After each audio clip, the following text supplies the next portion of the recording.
നമസ്കാരം. കഴിഞ്ഞ ദിവസം സോഷ്യൽ മീഡിയയിൽ പഴയ മഠം പി.കെ. കുര്യാക്കോസ് പങ്കുവച്ച ഒരു കുറിപ്പ് കണ്ടു. ആ കുറിപ്പ് ഒന്ന് കേൾക്കാം.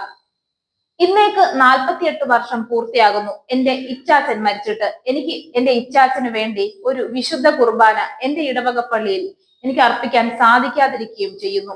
ഇടവകയിൽ തമ്പടിച്ചിരിക്കുന്ന ഒരു പ്രച്ഛന്ന വേഷധാരിയായ ടോണി കോട്ടയ്ക്കൽ ആണ് കാരണക്കാരൻ. എനിക്ക് ഇച്ചാച്ചന് വേണ്ടി സഭ പറയുന്നത് പോലെ ബലിയർപ്പിക്കാൻ ഇയാൾ തയ്യാറല്ല. അയാൾക്ക് സഭയെ അനുസരിക്കാൻ സാധിക്കില്ല പോലും. വല്ലകത്ത് ഇടവകയിൽ ഇരുന്നു കൊണ്ട് ഇടവകക്കാർ കൊടുക്കുന്ന ശമ്പളവും കൈപ്പറ്റിയിട്ട് സഭ പറയുന്ന ബലി അർപ്പിക്കാത്ത ഇദ്ദേഹം അദ്ദേഹത്തിന്റെ അപ്പന് തോന്നുന്ന പോലെ ആവിചാരം നടത്തിക്കൊള്ളുക.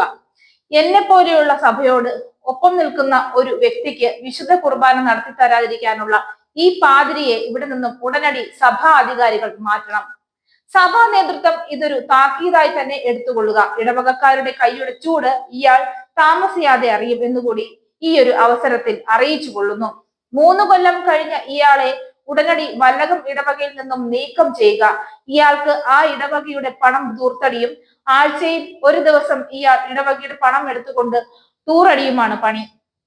ഇടവകയിൽ ഇരുന്നതിൽ ഏറ്റവും കൂടുതൽ പരാതി ഇദ്ദേഹത്തിനെതിരെയാണ് അതിരൂപതയിൽ വന്നിരിക്കുന്നത്. അതുകൂടി കണക്കിലെടുത്ത് ഇദ്ദേഹത്തെ ഉടനടി മാറ്റി സഭയോടൊപ്പം നിൽക്കുന്ന ഒരു വൈദികനെ വല്ലകം ഇടവകയിൽ അയച്ച് ഇടവക്കാരുടെ ആത്മീയ കാര്യങ്ങൾ നടത്തി തരിക.